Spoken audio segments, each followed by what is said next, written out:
don't know who's coming today, but we'll start. It's like a business, and you're going to recognize what's not sellable and get rid of it if possible, and then what's sellable,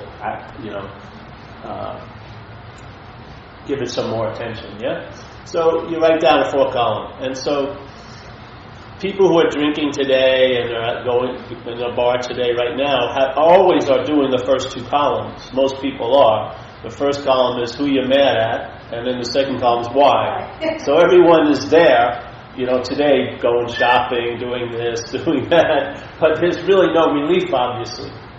And you could say maybe because of the first 2 columns, the need for shopping may be amplified, yeah, because it's a mental solution to the problem, yeah, or like making sure all the football games are recorded, let's say in slow-mo, so you have like 12 hours of football instead of 4 hours, you can go over every little bit. A lot of the behavior out here may be based on that, yeah. So recovery says, well, we're going to add 2 more columns, and that's going to change everything. In the 3rd column, they just use a basic template to look at behavior here, which is instinctual agenda. So they break down the instincts. There's a social one, a need for relationships, opinions, self-esteem, pride, group acknowledgement, whatever. All these different aspects would be put on the social instinct. Then there's the security instinct, which is material. You need money, you need a place to live, you need clothing, you need shelter, and emotional. It would be good to have a sense of well-being. Have friends, have a community, whatever. That sense of belonging is really important to a lot of people. A lot of people. The lack of it is not being noticed, but if they would feel a sense of belonging, it would make things a lot easier here. And so you look at emotional and mental, and then you look at the sexual instinct, how it drives you to act out to get what you think you want, or what you're hoping sex will bring you. Yeah, acknowledgement, approval, satisfaction, pleasure, all that stuff. Maybe a rich husband, maybe this, So we take it from the 2 columns and we bring it a little farther, We see, okay, why am I seeing someone as a threat? Because it's going against my agenda, basically. That's what they would say. Yeah. So when I see someone doing really well, I may get resentful because I have an opinion I'm not doing well. Yeah. Or if they're shining bright, I'm not thinking I'm shining enough, so my self-esteem is hurt. So there's all these behaviors that stem out of this sense of this social instinct of personal relationships and pride and self-esteem. Yeah. So, all right, let's say if someone left me in a relationship and I really resent them. Well, probably a lot of it had to do, let's say, with security. So emotional security. It's really nice to have a person in my life. And maybe material security. Maybe she's rich and I'm not. So I'm going to have to get back into my Pinto and give up the BMW. That's a big threat to me, because now I have an opinion of myself driving a BMW, and I don't have that same opinion when I'm driving a Pinto.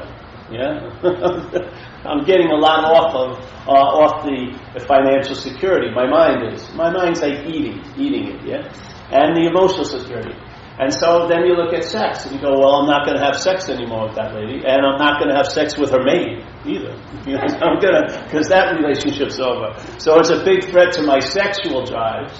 Yeah, and then you'll see, for me, I noticed that when I did the inventories that my sexual drive had very little to do with sex. It had to do with self-esteem. One of the ways I felt better about myself is if a pretty woman would sleep with me, and I said, well, if she would sleep with me, I must be okay. That was a weird way.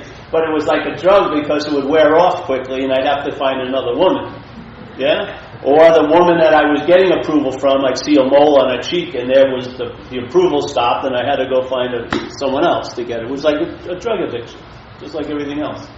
So you do the inventory and then you bring it to the 4th column and you go, well, what's the exact nature of my wrongs? Now they give you 4 questions. They say, well, is it selfishness, self-centeredness, inconsideration, and dishonesty? To me, inconsideration and dishonesty come out of selfishness, self-centeredness. Yeah. Anyway, so basically, it's only 2, and really, it's only 1, which is selfing to me. Yeah. That's the really basic solution. Is You really do. By seeing all the patterns of the nature of the wrong, by seeing that, you may be led to entertaining the exact nature of the wrong. And for me, the exact nature of the wrong in activity is I'm identified as a self. Yeah, I'm identified as a self who has a belief he's never going to have enough. Yeah. So even if you have a belief you're never going to have enough, and let's say you get $1 million, and let's say that should produce, a basic sense of material security at least for 6 months in San Francisco. If I had $1 million, I could probably live pretty well for 6 months, in San Francisco. But let's say I have an old idea about it, that I'm never going to have enough. Well, that $1 million isn't enough for me. It's not translating into a sense of ease and comfort. I'm really worried that it's still not enough, because the instinctual agenda is more influenced not by itself, but by the selfing, the idea of being the one who has the agenda. And this is where a lot of people miss it. They don't see the power, and I don't mean the power of that one who has the instinctual agenda.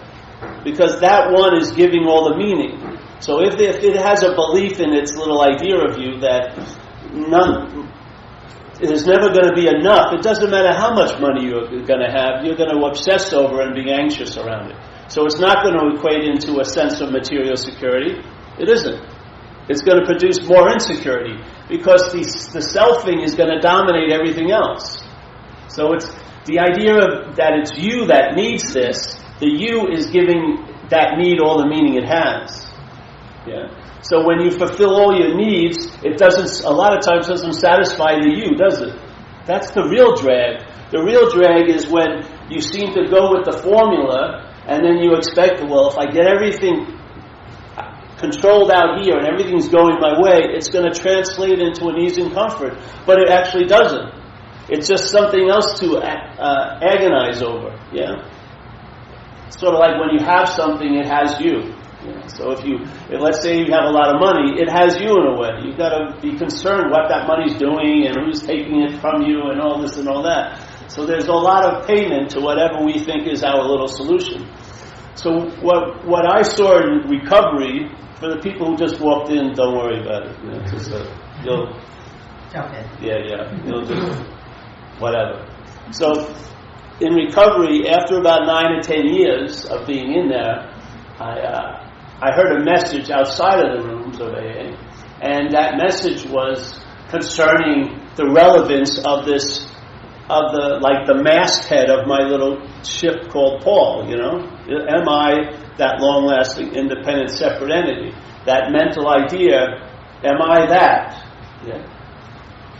Because it sure seems like I'm living from there, and I'm shopping for it, I'm defending it, I'm spending tons of security to hide its secrets. So what the hell? Am I not that? Well, when I entertain the possibility I may not be that, that was what I had been missing. That's when the real relief from the bondage of self stabilized. It didn't come as an experience, because an experience is not enough. It comes and goes, yes? Yeah. The state is always going to override any experience you have. So if your basic state of mind is self-centered, you have what you would call a spiritual experience, it will stay an experience. It usually doesn't equate into a state or a transfer of a state, yeah? So you can have tons of spiritual experiences. They don't necessarily lead to a spiritual awakening. But a spiritual awakening, which is, like Linda said, it's not an event that happened that wasn't there. It's just something that wasn't there becomes obvious to the mind. Yeah. So now you're awake to the fact of that condition. Yeah. When that becomes the living state that you're traveling as, that infuses itself in its qualities into all your experiences. So now you're not having a spiritual experience. It may even look like it's the opposite of a spiritual experience. It may look very boring and quote-unquote normal. You're not finding yourself on cliffs with your hair being blown back and having this fucking soulful angst of all the sorrow of the world and of course a few ex-girlfriends. Oh yes, Paul, I support you to go through this. None of that's happening. You're just going to the store or just, the flat happens, you fix the tire, you're just going on and on. It's not like a big deal. And if you're an experienced junkie, you're going to be sorely disappointed. I swear to God, you're going to be really pissed off because no one's recognizing it. You may not have the loving gaze, you know what I mean? You just may not have it. You may not you may not talk very slow and a very, somber monotone. You may not, have incense burning to create the atmosphere in the room conducive to your own higher state. None of that may happen. You know what I mean? You may eat more meat than you ever did. Who knows? Who knows what's going to go on? But there won't be this incredible, excessive mental concern about it. That's the freedom. It's a traveling lighter. Every day. Minute to second to second to minute. Every day. The possibility. And even when there's a great indulgence in the mental stream, it's so much lighter than when you used to just put your little toe in it. So it doesn't matter. You just if there's a giant graph of day in and day out, day in and day out, you'll have a certain wave that's going across that's very, very stable. So let's say you get fired, so the graph goes up. But the wave stays stable. Maybe everyone starts thinking you're awake. The wave still stays stable. Nothing's you're not going up with this and down with that. Yeah? You're stabilized. Your mind has found peace. It's not agitated anymore. And it's prone to not want to get agitated. After it gets a nice taste of not being agitated, it really starts having a flavor. Hey, I like that piece. Yeah? So then the need for, let's say, like in recovery, we have what you call manipulated pauses. So let's say the head is going crazy. So you wake up at 9 o'clock, and by 9:30, you're ready to kill someone else or you, or both, like a homicide, suicide. Then you and so you got this train of self-will, selfing going on in your head, and you park into a little place where there's a meeting, you go in there, and that hour is sufficient to derail that train of self-will. And so you have a whole new lease on the afternoon. You get out of the meeting, and you didn't create any damage and stuff like that. There's tons of manipulated pauses. But then there's a point where you're the pause itself. You are. So it's great to go to a meeting, but there's no need to get to the meeting because the pause is available right where you are at all times with no requirement necessary. In other words, at this point, it's not conditional. Yeah? It's not a circumstance that has to be produced for you to remember it. It's prior to all that. Yeah? Now you go into a meeting like this and it's really nice. You can remember it, but you can remember it when you're at a recovery meeting, walking the street, picking up the shit from your dog's rear end, everything. It's always available at all times. Yeah? Now for me, that's reliable. That's something that I had no idea of it, but if I had an idea of it, that would have been what I had an idea of. An ease and comfort throughout my day as the basis of my day. Not the day being the basis of my condition, but my condition being the basis of my day. Yeah? In other words, to be able to outshine circumstances and situations. So if I go to temple on a Friday night, it's no different than if I went to a ball game. I don't care. The particulars don't matter unless someone's stabbing me or, burning my insoles off or whatever. Then I'd probably have a preference. But basically, if it's just a regular night or a day, it doesn't really matter, except for maybe surfing. I like surfing. But basically, you can go with the flow usually, as long as it's not forever. I don't want to be at the temple wherever there, I need a break. But, you know what I mean? I'm not going there to get anything. That's the joy of being up, because a lot of places it would look like I'm not going there to get anything in life, isn't it? A lot of times, life has you going places where you don't think you're going to get anything.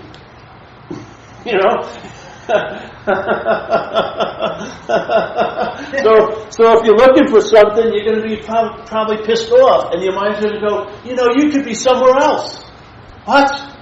Oh yeah, let's start thinking about it. How much you could be somewhere other than here. But if you look at the surveillance tape, you haven't left the temple. But your head now is entertaining an insane impossibility that it could be somewhere else. at some other time, and we tend to go with it. That's what's really crazy, isn't it? We tend to believe that we could be somewhere that we're not. Yeah, that's insane to me. The assumptions that most of my mental tripping is based on are totally insane. All the assumptions. First of all, the biggest one is my seeming relationship to thought as I'm the thinker of it. That's just a mind boggler. That most times the thought system is held as if I'm the thinker of it, or the thoughts are about me or about my life. Somehow they're related to me. Yeah? That's the situation. So every thought is held the exact same way. Every thought is held as my thought. So it's not the thought that's doing anything to me, it's the mind. Yeah? People think, oh, my thoughts are driving me crazy. Not one thought has the ability to drive any mind crazy. It does not have the ability. It's the mind believing the thought that allows it to be driven crazy. Yeah? Don't take anything away from the mind. Mind precedes everything else here. So a thought is just a thought until it becomes your thought. Then it's a much different beast.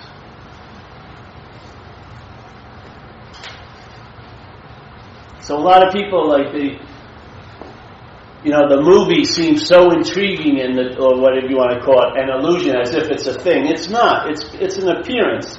It's a seemingly so. Everything falls on the one point that it appears to be true or false to you. That's it. That's the role you have here. You are the threshold between true or false appearing. Yeah. In self-centeredness, there's a thing in recovery they call it an acronym for fear, which is false evidence appearing real. It's a perfect statement, because the thought system projects false evidences appearing real. Now, how can false evidence? It can't be real because it's false. Yes. So false evidence, no way in hell it can ever be real, because its primary condition is false. Yeah? But it says false evidence appears real. Yeah? It appears to be real. It's not real, but it appears to be real. If something appears to be real, where is the emphasis on? Is it on what's appearing to be real, or who or what it's appearing real to be to? I would say the emphasis is on us. Yeah? Because we're the one that's recognizing false evidence as real. Yeah? And as soon as that's in place, it just rips, doesn't it?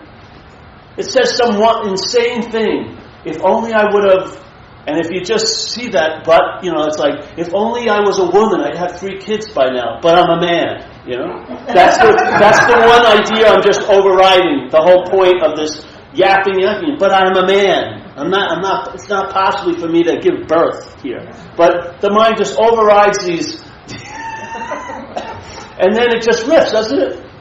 Well, if I was a woman and I had 3 kids, I bet they'd be beautiful right now. They'd be so better than any other 3 kids around here. And I expect them to take care of me when I get older. And I'll be really pissed if they don't. And on and on and on and on and on. And it just goes off, and your attention just goes with it, doesn't it?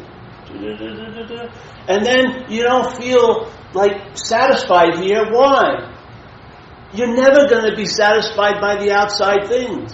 It's like the picture they use in Tibetan Buddhism of the hungry ghost, where there's a big thing with a giant belly. He's got a huge appetite, but he has a very small mouth. He can never get enough to, bring a sense of fullness to him. Yeah.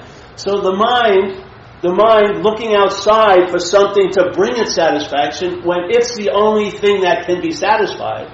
Yeah. It can't become satisfied. It has a nature or a quality of satisfaction already there. And that it can't be replaced by an outside symbol or something that represents it in some crazy mental scheme where you're a long-lasting, independent, separate entity. But the mind itself has the quality of satisfaction or peace or, let's say, clarity or spaciousness. All of those are qualities of mind, but they're not going to be brought to you. You can't buy a huge amount of space to become spacious. Yeah? You're not going to get a huge amount of peace out there and then sort of somehow stuff it in here, and then now you'll have peace. It's the mind changes. So we're just questioning one fundamental calibration that the mind seems to be in, which is self-centeredness. It's a perfect description of the system. The system is centered on self. Yeah? It's a thought interpretive system with the perceptual apparatus defending it and reinforcing it. Yeah? By how we see things. We see things as if I'm the seer and you're the seen. Yeah? We're cast into a situation called duality or dualism. And in that dualism, that two-ness can never find oneness. First of all, there isn't any oneness. I would say there's nothing, zero. But so the two-ness is too big to fit into one. Yeah? So all the great teachings, in my view, always they stop going to this mythical one and they question the assumed two-ness. They say, are you that which is the seer? Are you actually the seer of this experience? Are you the thing? Is this mental or physical thing the thing that's conscious, or is consciousness all there is? Yeah. And that consciousness is, if you want to look at it in this picture, that it's moving through this apparatus, and this apparatus has, let's say, it has 5 or 6 shutters like a camera, and those shutters are that it feels, it smells, it tastes, right? It sees. What's the other one? 5 of them. It hears, and then it sees thoughts. Yeah? So there's 6 shutters where consciousness is moving out and having an experience here. It's in contact with supposed things. Thoughts, feelings, yeah, objects, forms, sounds, tastes, sensations.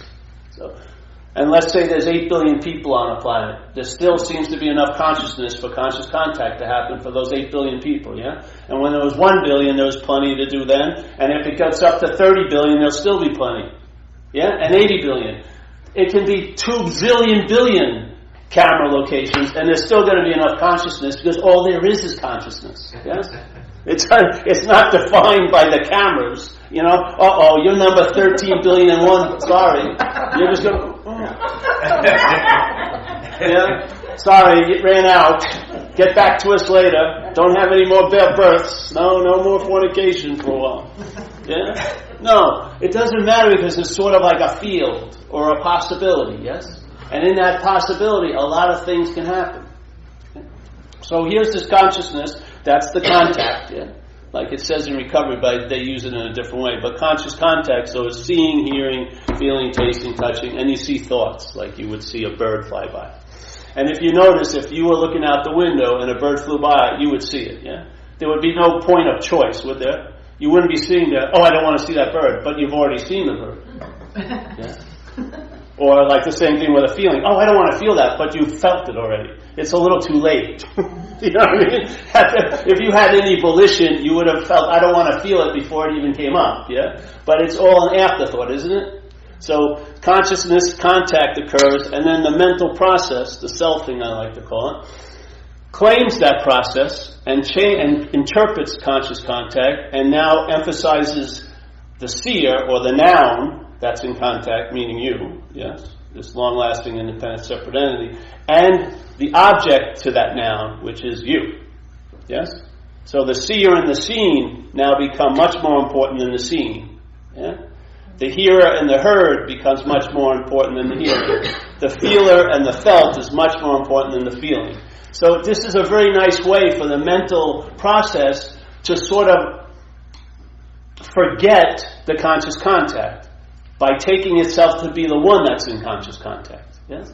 So now, the conscious contact is the only bedrock for manifestation. Without conscious contact, there'd be nothing going on here. But the mental process has claimed it and has interpreted it. Yeah? And it's told a story like a duet or a dualism or a duality. The story is you're the subject and everything is an object to you. Yeah? And it tells that story on and on and on and on and on and on. And every moment where the love of this solution is available right in the conscious contact, we sort of ignore that. We ignore that song, that offering, that beloved statement of just in the seeing, the hearing, the feeling, the tasting, and touching, there'll be a recognition of what's up, yeah? Just in that. But we're trying to have that experience as the seer, the hearer, the feeler, the taster, and toucher. So at meetings like this, people come to these meetings, but they're holding out to have an experience of their own absence. Okay? They still want to be here even when they're not here. We're just going to the inherent not here-ness.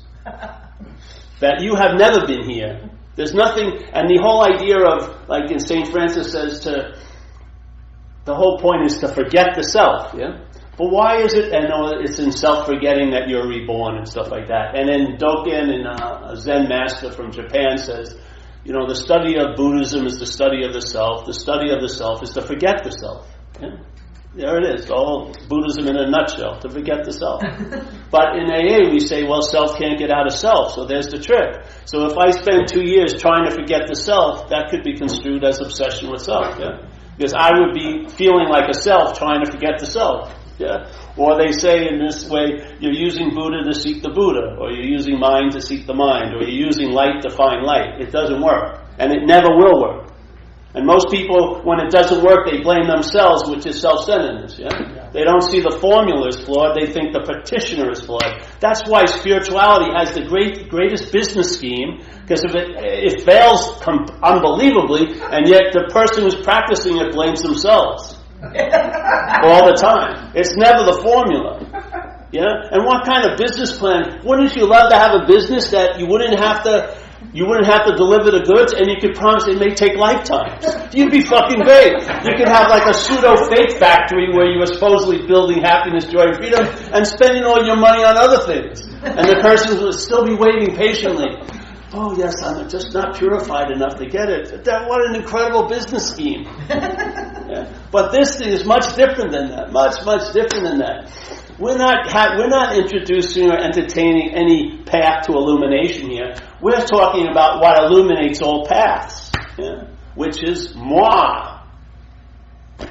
Whatever path you're on is sufficient right now, because the illuminating factor isn't the path, it's you. Yeah? If your whole idea of being identified with what, that's why in these whole stories in Hinduism where the guy who killed 100 people had 100 teeth around his thing, everyone was scared shit of him. He entertained the message and he dropped the idea that he was the murderer, and his mind just shifted right out of there. Now I don't know if he continued to murder, but the murdering wasn't stopping it. It was identification as being the murderer that was. Once he let go of that, the mind just went back to its natural, not back to its natural state, just entertained its natural state, which is clear, bright, spacious, yeah? That nothing that ever happens here can't leave a lasting impression on that mind.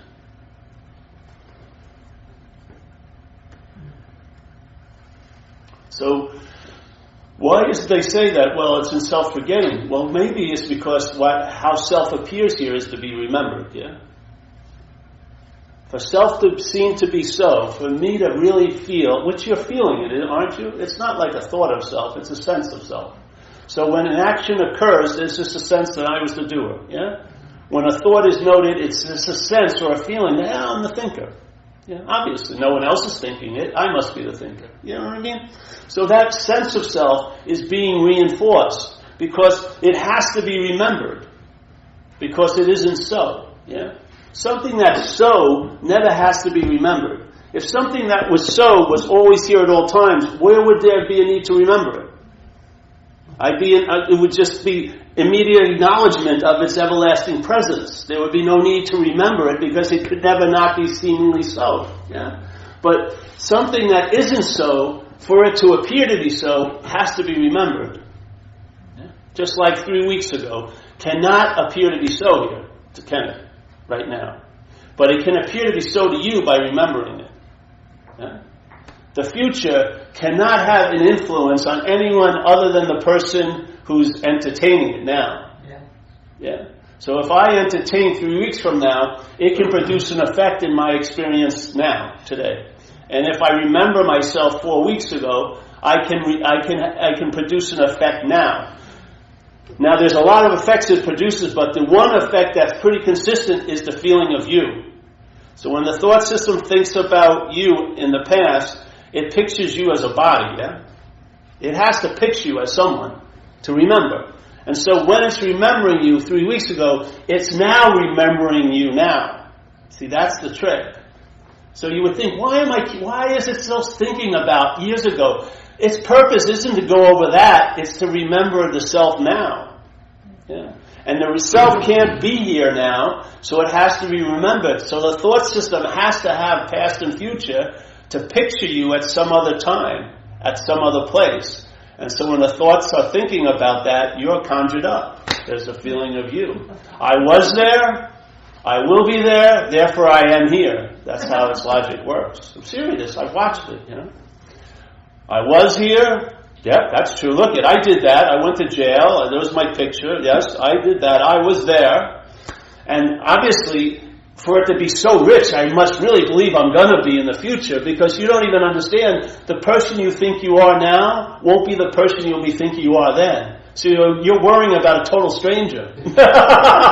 Seriously. I mean, you're not even close to worrying about the one you think you should really be worried about. So here, I'm thinking this in the past, worrying about that in the future, and if it wasn't me, it wouldn't have much power, would it? Yeah? Let's say if I was worrying about a stranger in the future, I would lose interest very quickly. Maybe a family member, it would last a little longer. But probably the longest burning light would be if it was about me, yeah? So the idea is, my mind remembers me by the use of the past and future, but remembers me now, yeah? So every time there's an action, there's a feeling that I'm the one who did it. Every time there's a thought, I'm the one who's thinking it. Every time there's a feeling, I'm the one who's feeling it. It's not saying there's no feeling, there's no thoughts, and none of that. There's just saying there's no thinker, there's no feeler, that's all. It's not saying, see, it gets its reality because it says, well, this obviously is happening, and therefore I must be too. See, there's the leap. Yeah? Some people want to question this and say this isn't happening, and most people, they can't go past that. Yeah, I did this, I burnt my hand, and it was an experience. How can you deny this isn't happening? We're not doing that. We're saying all we're doing is questioning, is there someone it's happening to? Why is it that we can't believe that something could happen without someone having it happen to? It's just an incredible glitch of our little failed system of thought, that every verb has to be, a noun has to be thrown in there to make sense. So if I didn't do it, and you didn't do it, then we start looking up at God's did it, or the devil did it. Somehow we have to find a cause to be the one to reason why this happened. Why can't it just happen? Yeah. Why can't life just be happening instead of, why does it has to be happening to me, or for me, or by me, or as you, or by you, or for you, and to me? All that stuff. Why is that? It's an insane logic. It sounds very logical until you get to the bottom of the system, then you see the insanity of it. Yeah? The insanity that people are spending so much time buying so many books to try to learn how to get into the moment, when the fact is you can't be out of a moment. There's no way in hell you've ever been out of a moment that you're in. There's no two things. First of all, there's just a moment. Without you, there ain't a moment. Yeah? But this whole idea of, I'm going to try to get into the moment. So they sell you a book, How to Get Into the Moment. Then you buy that, you very rarely finish the whole book. Then they sell the second edition you still buy, which is How to Really, Really Be in the Moment. You read about half of that, but because you say, oh, I know. And then, but the third one comes out, How to Really, Really, Really Be in the Moment, you buy that one. And the same thing is, a lot of people are trying to get out of something they can't be in. You're not a long-lasting, independent, separate entity. You were not born, you're not going to die. It's not happening.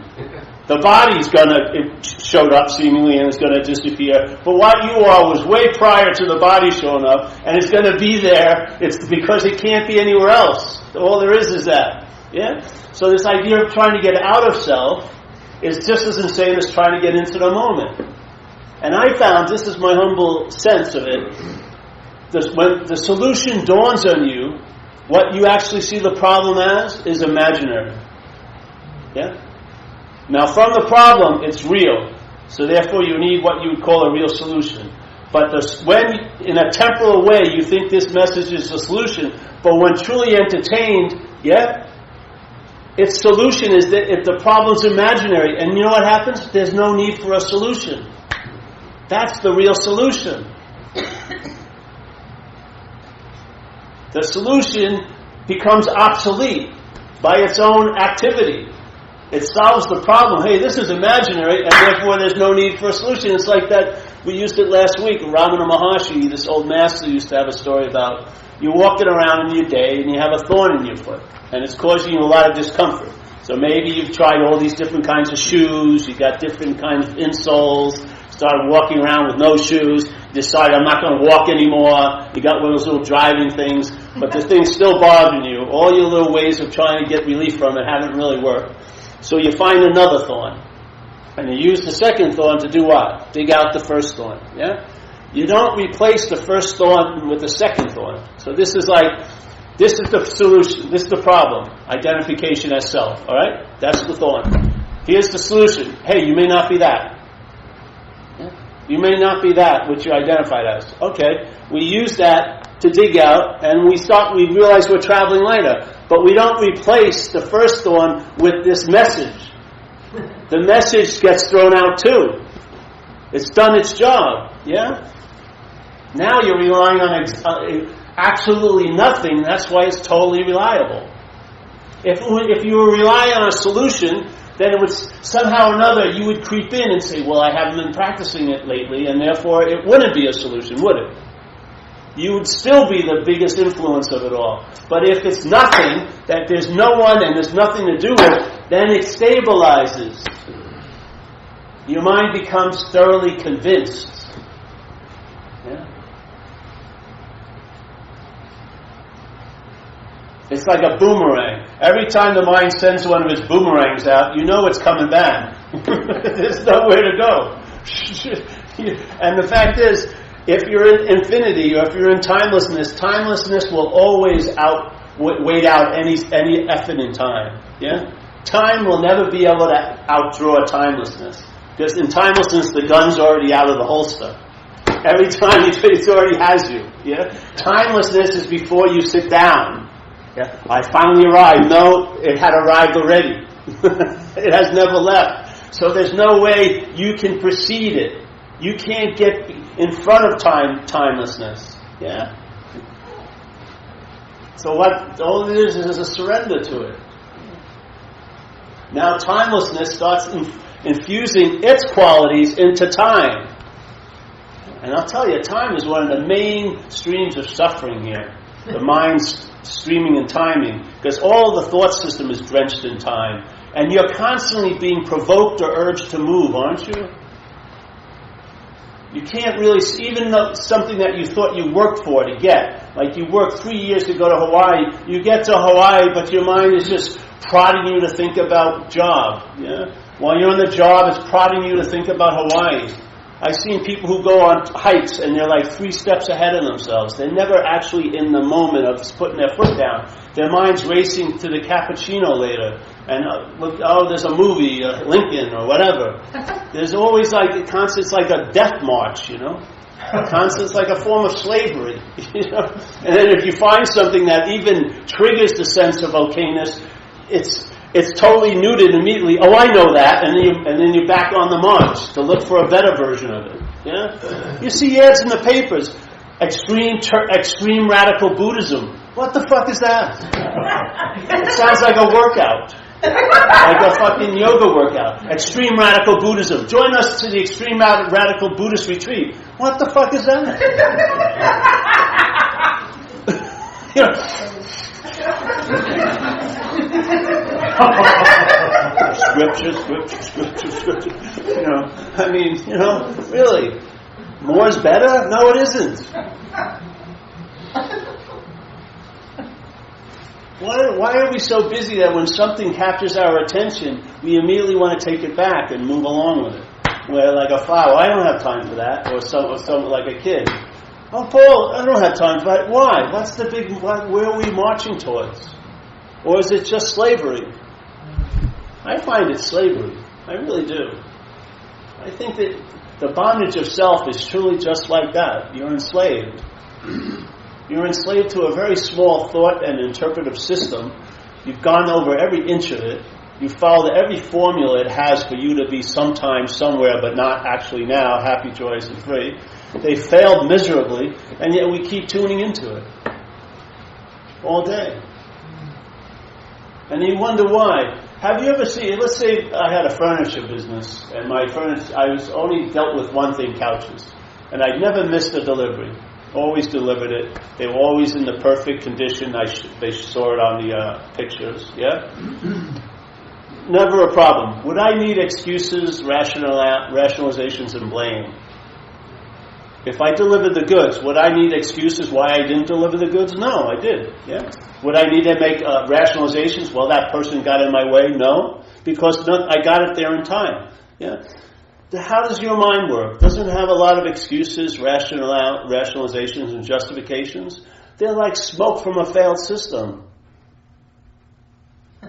If you were a car, the state would have towed you in. You wouldn't be able to drive around. The polluting quality is so strong. The system is just failed. Yeah? It can't process what's going on. And yet it won't admit it can't process what's going on. It won't admit that it's overwhelmed. And so it rationalizes, justifies, resents, gets anxious about. All of these are just polluted. They're like the polluted nature of a failed mental system. Yeah. Why try to deal with the system itself? Go to the center of it. Are you the center of that system? Are you a long-lasting, independent, separate entity? Are you that feeling, that emotional feeling, every time a doing occurs, or a seeing occurs, or a feeling occurs, a mental process produces this sense of self. It produces it. It rides the back of consciousness, and it produces a mental interpretation of what's going on. And most of us are living that mental interpretation. And we're not even close to the pulse of life. We're not sensing the seeing, the hearing, the feeling, the tasting, the touching. We're not sensing the onness. We think the onness has a purpose, that it's supposed to go somewhere and find somewhere. The onness is its own purpose. It's in and of itself, totally fulfilled. It's not an achievement. It's not seeking a climax. It's seeking an expression, maybe. Centeredness is a complete fulfilled system. Self-centeredness is based on desire and agitation. And that desire of the mind to be a self will never be fulfilled. It can never fulfill that desire. It can appear to be one in time. It couldn't do it infinitely, but in time it can appear to be one. It can huff and puff and make all these houses there to blow down and all like that, but it cannot produce the goods. You are never going to be a long-lasting, independent, separate entity. Your nature is something other than that. Yeah. So this desire of selfing is never going to be fulfilled, and I find every other addiction is spawned from that first addiction, the mind's addiction to the idea of being a self. Can't find fulfillment there, so it needs to get fulfillment, so it shoots drugs, acts out, this and that doesn't work, and then it ultimately never works, because it always goes back to the first knot. You know, the first knot is that desire to become, and then it's incredible assumption that you are something already, and its desire is to unbecome that. So it has a dual movement. It has you believe you're something already, like a loser, and then you're really desiring to unbecome that. Or it's desiring to become something it believes you're not. Yeah, it's like a slinky that's constantly agitated. It just keeps on keeping on, and it sucks all our energy. That's what's fueling it, because it doesn't have its own energy source. Yeah, the movie isn't that good. It's the audience watching it. Seriously. If you saw the thought system from an unbiased position, you'd see the smallness of it. You'd see how small, how petty, how vindictive in a lot of ways. Incredible amount of rage in there. Because it's a God with no godly powers. It's fucking really pissed in there. You'd see it. You'd see it from head to toe. But when we're believing the thought system, when we're assuming that feeling that was conjured up by the mind saying, I'm the doer when an action occurs, that feeling is me, then we're in the mix. Yeah? Then we're in the mix. And self can't get out of self. That's a very good axiom. So when I try to use self to get out of self, that's just another form of being in self. So all the escapes, all the exit doors just lead to another corridor of selfing. There's no escape, because you can't escape from an imaginary place. It's all rooted in seemingly or appearing. It's appearing to be true or false to you. Yeah? If it appears to be true to you, you'll try to get out of it. You can't get out of something that's not so. It's impossible. So then you actually live as if you're a self all those years. Yeah? It appears to be the truth, but it cannot be the truth. It just can appear to be the truth. So it's seemingly and appearing. So what would happen if your energy was taken out of that? If you weren't the generator of the system of self-centeredness, another system would be generated. It may use the same old system, but it will change it a lot. Yeah, because the meaning that's given to it will be different, quite different. So now your mind will be centered instead of self-centered. Same mind, yeah, same idea of centered, but the point of centeredness is everywhere. It's not locatable. Yeah. And it's not a center that was produced or can be lost in time. Or in self-centeredness, everything is fixed on you. So your whole mind is trying to fit everything around the idea of being you instead of fitting you around the idea of everything else. How's it working for you? It doesn't work well for me. I get to be alone and write, and maybe a weird feeling of specialness. That's about it. I can go to sort of angst websites and get some camaraderie. Yes, I'm so special. No one understands how I feel. Oh, I'm the same way. You don't get it? How does all these people feel like they're so terminally unique? It's just generated by the same fucking system of thought. You ever see that? It's funny. Someone who thinks they're so unique, and they walk into a party of people who think they're unique, and they all look the same. They have the same outfits. It's hilarious. You can't escape this place from this place. You can't. You can't transcend an imaginary place. It's impossible. You can look like you transcended it. That's some fucking weird idea. But there's no transcending some place you're not at. That's the good news. Finally, you let yourself totally be here, and there's the freedom you were looking for by all the ways of trying to get out of here. The freedom is actually being here. Because when you're really here, you'll really see what here is. Yeah, you will. It has to download to you. Yeah, you can argue with it and debate it and try to deny it, but it will. Once it's in there, it's like Ramana Maharshi said, your head's in the tiger's mouth, it's a done deal. It's too late to pull your head out. You might as well go for the whole enchilada. Just slide down the throat. Get into it.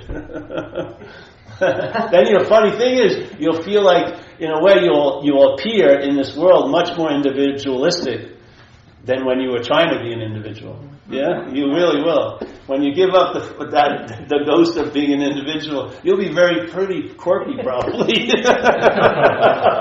Some strange things become part of your modality here. So there is a solution, There really is. I find that sometimes that's the only thing people need. They just need to have the possibility offered to them. The mind's there. It can entertain. It has that ability. But it may not be able to receive the information for it to entertain you. You can live a life not knowing what's going on here. Yeah? That's why I think these messages and meetings like this are important, because when I heard it, it was really a God-saving thing for me. It became the last answer. It was like an unspoken yes. I just heard it, and it was like an acknowledgement of it prior to me thinking I knew what the lady was saying. I just sort of got it in my gut. And then, of course, I was attracted to different books for a while and meetings sort of like this. I checked things out, walked around, and entertained it. And then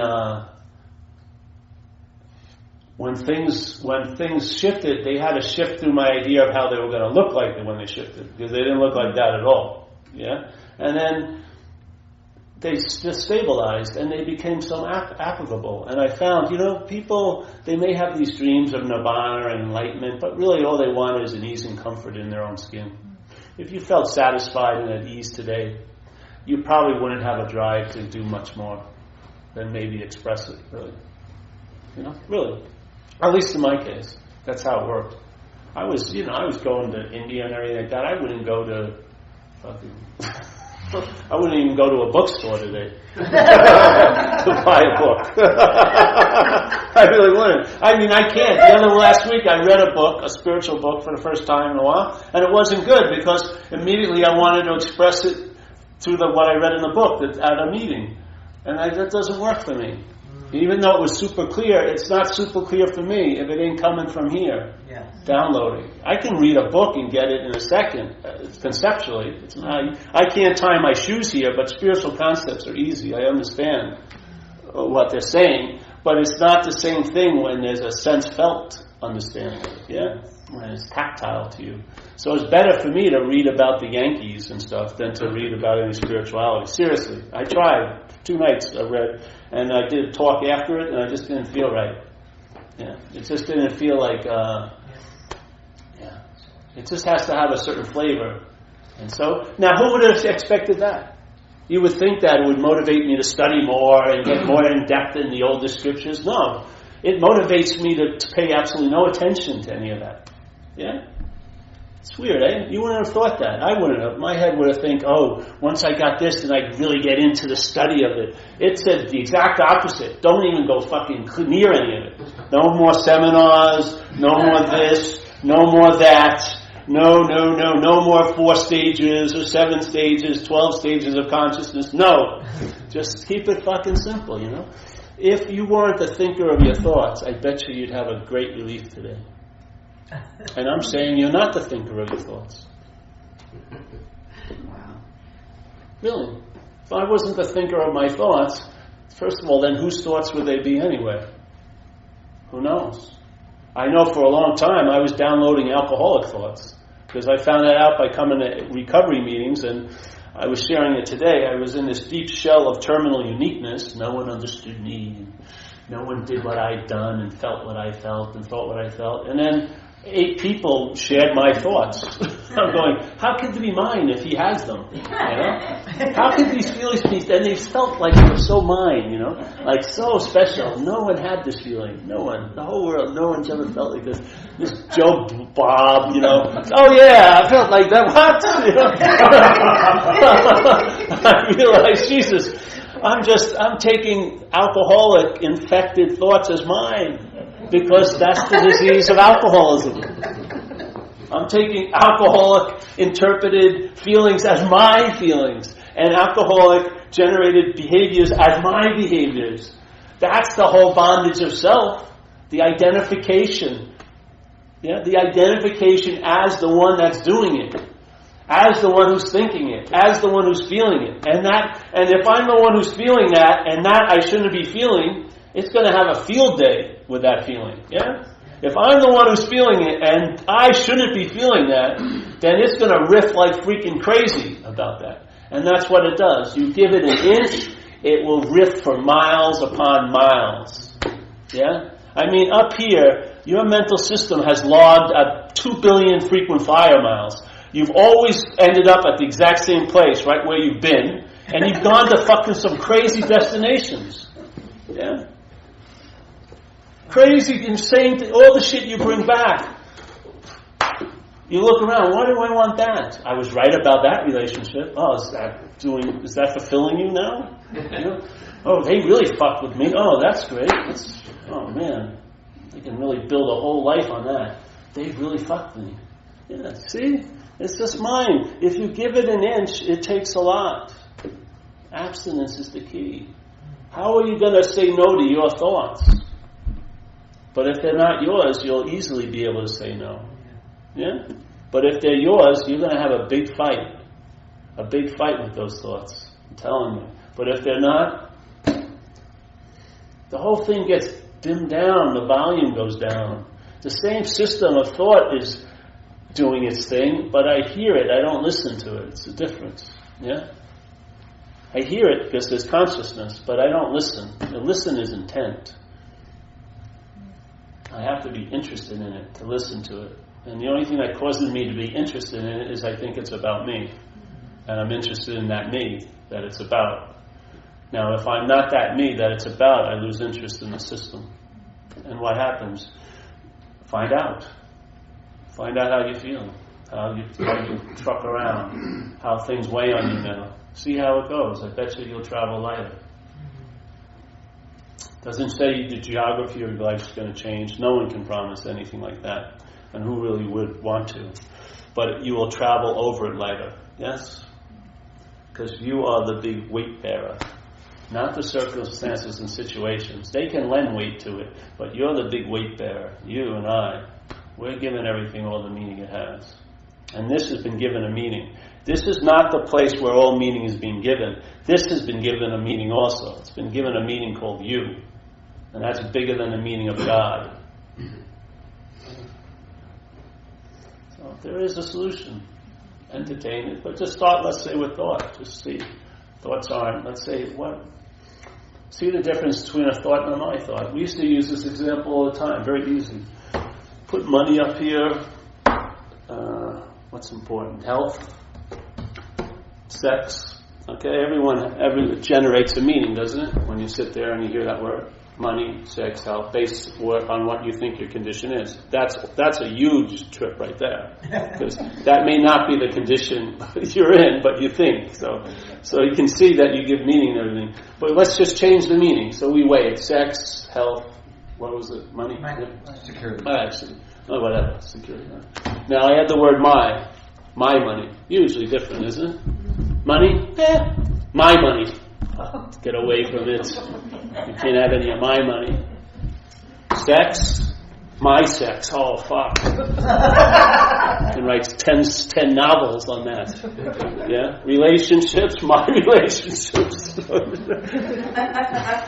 They're so special. We're finding a special love, me and her. All of you are excluded from it. It's just me and her. Our own little private nirvana for two. Just see it. If that's the truth, then question the my. Why question money, sex, and relationships when that's not the meaning? The meaning giving is done at the my. The my is it. The my is the bridge from what's possible but not manifested, which is tons of stuff in this thought system represented by self. And then that bridge of my is how that can manifest and have an expression here through you. Yeah? The my is the bridge. Question that. Instead of trying to, I only want to have good thoughts. Give me a break. It's like trying to herd cats, It's ridiculous. But why not question, hey, are you a thinker of them? Are you the thinker? Or are you the seeing of it? I'd say you're more the seeing of it, aren't you? Aren't you a seeing of a thought? Where does it? You don't even see it come, do you? It just appears on a screen, and then it has whatever. There's a download of your own meaning. You think the thought's bringing you the meaning, but it's a vehicle for the meaning coming from your head. It's a projection, really. And then it downloads, and you feel as if it's been brought to you from the outside. Yeah? Now you're being imposed upon it, or you're such a bad person. Look at the thoughts I'm thinking. Yeah, it's all baloney. There's a solution, honey. Partake of it and travel lighter. Yeah. So that's it, I think, today. Any questions? No? You can feel it in the room now, eh? It's got a nice little something. That's the smell of it, the scent of it, the sense of presence. Even if you get crudely or clumsily close to it, it'll produce a smell. It's that energy. It doesn't. The vehicle can never be the right vehicle for it. But whatever vehicle expresses or attempts to express it, some of it gets through, and then you can sense it, in the space.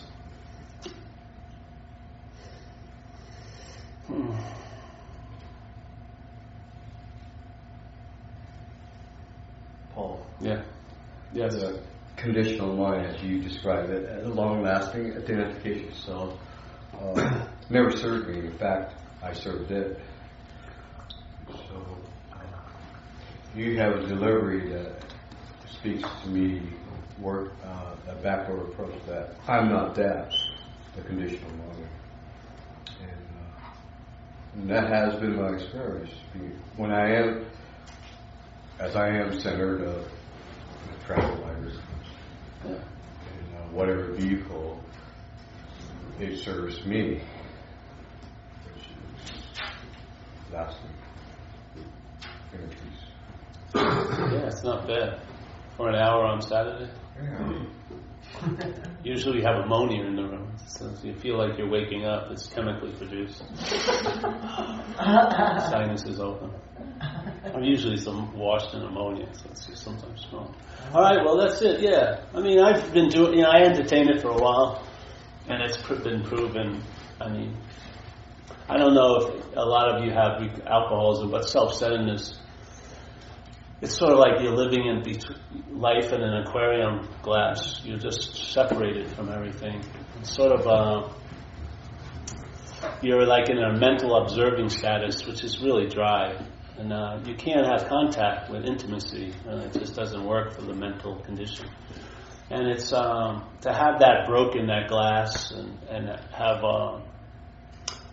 all possibilities that were there when you were a child back again. Especially wonder and awe and all that. It was an incredible circle that left nowhere and ended up nowhere. But it's really a nice experience and manifestation to have gone through a lot of stuff and then had all those shells broken, and just to be, really resting on that pulse of life. It's a nice place, nice sense. And so it's like being on an operating table.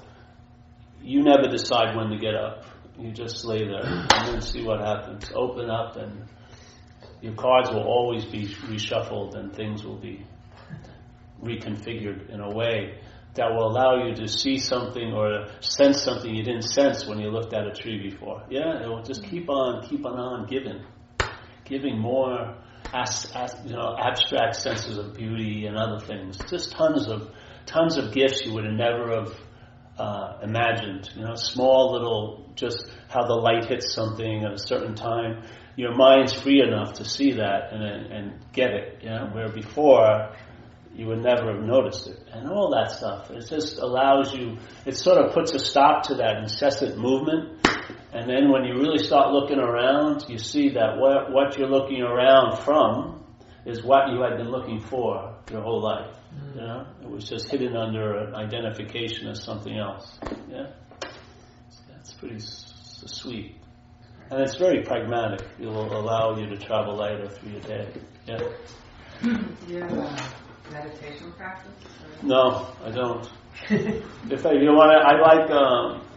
I don't want to say this on the air, so I don't. If you want to, I like.